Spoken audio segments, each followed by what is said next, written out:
स्वास्थ्य सही होने के बाद हम फिर लौटे हैं ग्राउंड रिपोर्टिंग पर। और आज जैसा कि आप सभी को पता है, बाबा साहब भीमराव अंबेडकर की जयंती है और कुछ छात्र यहाँ पे इकट्ठा हुए हैं ईडब्ल्यूएस के मुद्दे को लेके। और हमने पहले भी जंतर मंतर पर इस मुद्दे को कवर किया था। और आज क्या है विशेष और क्या है इस मुद्दे से जुड़े हुए अनकहे पहलू हम आप तक पहुंचाएंगे। जुड़े रहिए वीडियो के आखिर तक। ईडब्ल्यूएस का मुद्दा आप काफ़ी टाइम से उठा रहे हो, हम लोगों ने जंतर मंतर पे भी इसको कवर किया था।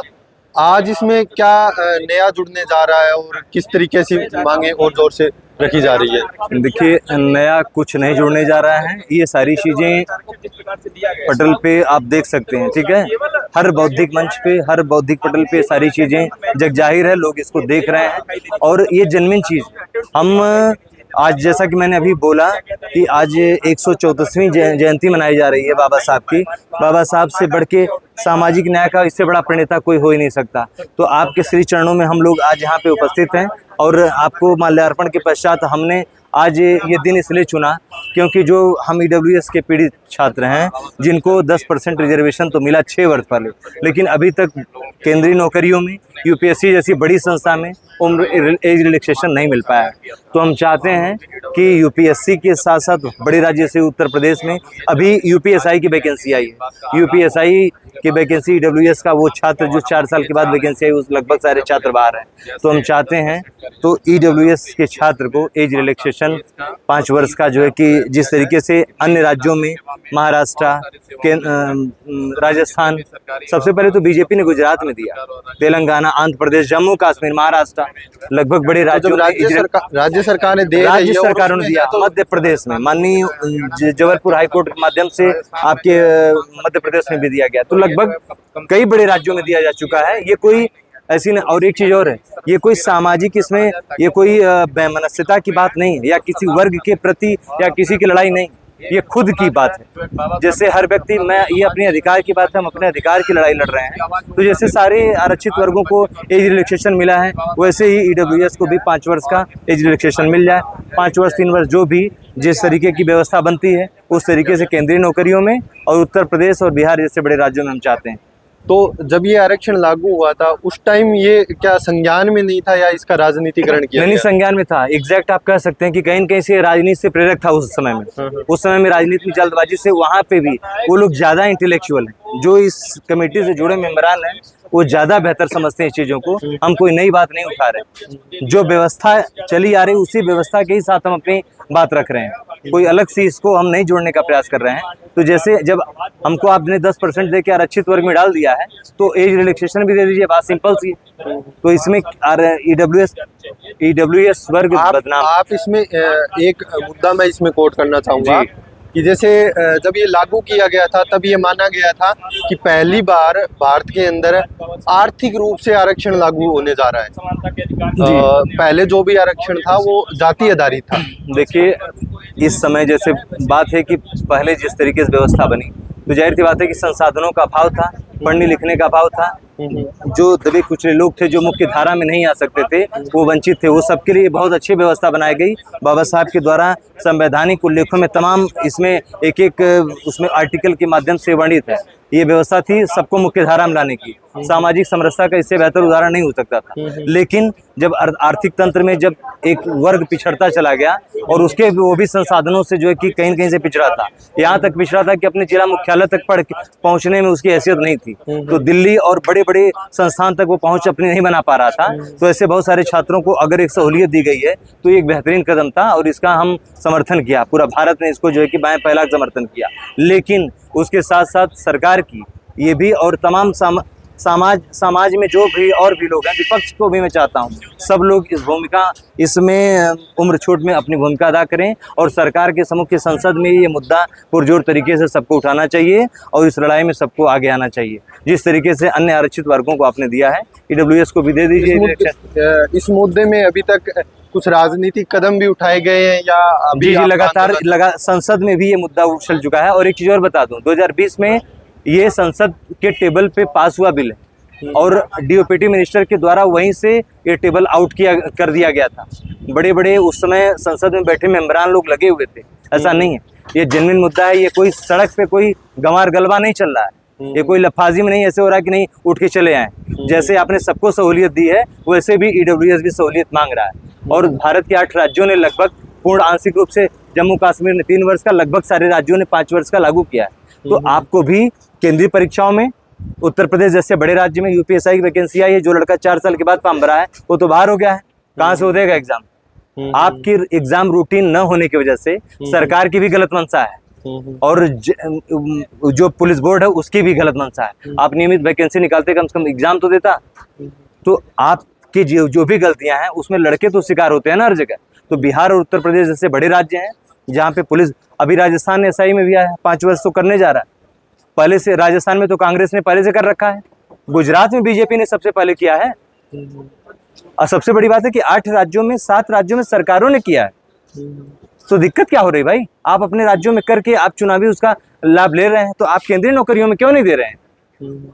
जैसे सारे वर्गों को दिया, अगर इसको आप ईडब्ल्यूएस को भी दे दीजिए, सिंपल सी बात है। अगर इसको लागू किया जाता है और एज रिलैक्सेशन दिया जाता है तो आप कितने बड़े छात्र वर्ग को देख रहे हो कि उसे लाभान्वित होगा? जी ये बहुत बड़ा वर्ग है, बहुत बड़ा वर्ग है। आप मतलब जयपुर इंदौर, कोई ये जयपुर इंदौर से लेके इलाहाबाद प्रयागराज से लेके लखनऊ बनारस, हर बड़े शहर में एक बड़ी क्राउड है जो इससे पीड़ित है। एक बड़ी क्राउड है जो इससे पीड़ित है। 2 साल बीच में कोरोना आ गया, कोविड कंपनसेशन भी आपने उसको नहीं दिया।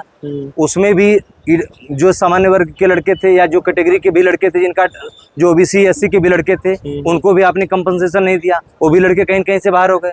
ईडब्ल्यूएस को आपने पहले से नहीं दिया था, वो तो उसमें लड़ाई में था ही नहीं।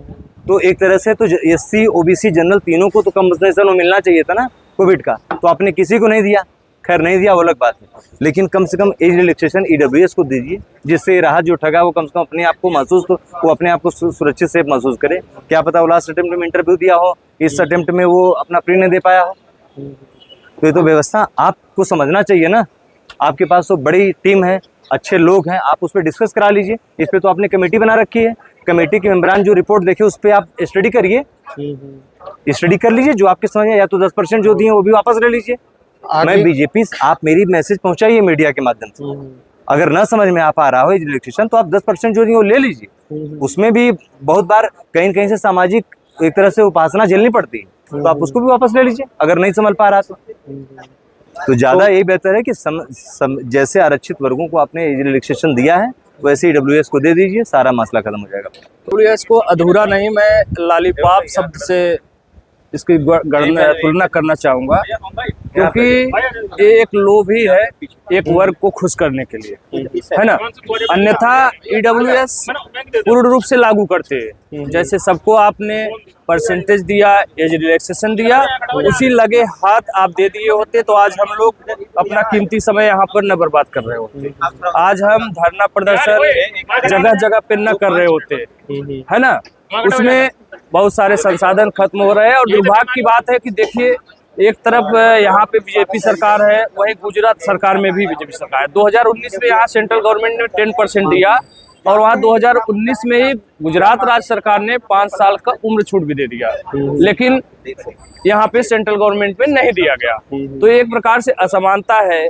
स्टेट अलग व्यवहार कर रहे हैं, एक ही देश के नागरिकों के साथ अलग अलग स्टेट अलग अलग व्यवहार कर रहे हैं। कहीं दिया गया है, कहीं नहीं दिया गया है। वहीं विपक्ष पार्टी की बात करें कांग्रेस सरकार की, तो 2019 के बाद गुजरात के बाद दूसरी जो स्टेट है वो है राजस्थान। वहाँ पे कांग्रेस सरकार ही है, वहाँ पर दिया गया है एज रिलैक्सेशन, लेकिन उत्तर प्रदेश और बिहार में नहीं दिया गया है। तो कहीं इस तरह की जो असमानता है उसी लिए हम लोग इकट्ठा हुए हैं। तक अनवरत जारी रखेंगे प्रयास, जब तक कि सरकार हमारी सुनती नहीं और ईडब्ल्यूएस को एज रिलैक्सेशन नहीं देती। आज यहाँ पे प्रदर्शन है, कल जो है फिर से हम लोग जाएंगे, जंतर मंतर प्रदर्शन करेंगे और एक बड़े आंदोलन तैयारी है। यहाँ तक की जरूरत पड़ने पे हम लोग संसद भवन तक भी कूच करेंगे। अब मैं इस मुद्दे से जुड़ा हुआ ही एक अलग मुद्दा आपसे जानना चाहूंगा इसमें कि जैसे आरक्षण को दो तरीके से देखा जा रहा है, एक खैरात के रूप में और एक वो लोग हैं जो इसको अपना हक मानते हैं, और सरकारें भी समय समय पे अपने राजनीतिक लाभ पूरे करती रहती है। तो इस चीज को आप कैसे देख रहे हैं? राजनीतिक लाभ सभी लोग ले रहे हैं, अन्यथा बाबा साहब की बात को क्यों नहीं मानते। बाबा साहब ने कहा था कि 10 साल से अधिक आरक्षण विकलांग बना देगा, तो उनकी बात को मानो, समाप्त करो। और अगर नहीं समाप्त कर रहे हैं, राजनीतिक रोटियां सेक रहे हैं, तो उसको सबको दीजिए, समान रूप से व्यवहार करिए ना समस्त जनता के साथ। उनके लिए तो सरकार में तो सभी का योगदान होता है, सभी उनके लिए एक समान है, सभी नागरिक है एक देश के, तो फिर अलग अलग व्यवहार क्यों। निश्चित रूप से राजनीतिक खेल ही है। किसी वर्ग को आप खुश करने में लगे हैं, किसी वर्ग को नाराज कर रहे हैं, तो कह सकते हैं कि बिल्कुल राजनीति के आधार पर ही ये सब चीजें तय हो रही है। आप बहुत बड़े एक छात्र समूह से जुड़े हुए हो जी। बहुत सारे छात्र इस पीड़ा से आपके पास आते होंगे कि वो अभी भी सफलता पा सकते हैं लेकिन उनके पास मौका नहीं रहा। बिल्कुल, मैं आपको एग्जांपल देना चाहता हूं कि जैसे यूपी सिपाही 23 साल एज रिलैक्सेशन उसमें है, अन्य वर्गों को जैसे 28 साल तक है मौका। अब उसमें वो गरीब सवर्ण परिवार में पैदा हुआ है, तो उसकी क्या गलती है ना। तो उसे भी एक मौका देना चाहिए। अवसर की मांग किया जा रहा है, कोई भीख थोड़ी मांग रहा है कि आप जो है मुझे सरकारी नौकरी दो, वो तो कह रहा है मुझे अवसर दो, अवसर दो, मैं अपनी क्षमता को वहाँ प्रदर्शित करूंगा, अगर मैं काबिल हूँ तो मुझे दीजिए, मत दीजिए। और वो भी सबको दिया गया, इसलिए मांग किया जा रहा है। अगर किसी को नहीं दिया जाता तो कोई मांग नहीं थी। तो यहाँ पे तो सरासर समानता के अधिकार का उल्लंघन हो रहा है, आर्टिकल 14 का। तो हम चाहते हैं यही कि वही सबके साथ समान व्यवहार करे सरकार, और ये राजनीति आप करिए अपने क्षेत्र में करिए, लेकिन स्टूडेंटों के भविष्य के साथ खिलवाड़ मत करिए। यहाँ पे मुझे नहीं लगता है कि इस स्तर से राजनीति होनी चाहिए। कि ये समानता का अधिकार हम सबको मिले सर, और सभी लोग आए और जुड़े सर, और इस मुहिम को आगे बढ़ाएं और इसकी सफलता हासिल कराएं सर। प्रथम दृष्टिकोण से आज बाबा साहब की जयंती है। पूरे देश में, पूरे विश्व में भारत रत्न बाबा साहब अम्बेडकर की जो जयंती जो पूरे धूमधाम से मनाई जा रही है। हमारा ये कहना है सर कि ये जो है सामाजिक न्याय के प्रतीक माने जाते हैं, और इन्होंने बहुत ज़्यादा शिक्षा भी अध्ययन भी किए हैं। उस समय कैबिनेट में सबसे ज़्यादा एजुकेटेड पर्सन रहे हैं, जिस समय संविधान का ये हुआ था, प्रारूप समिति के ये भी थे।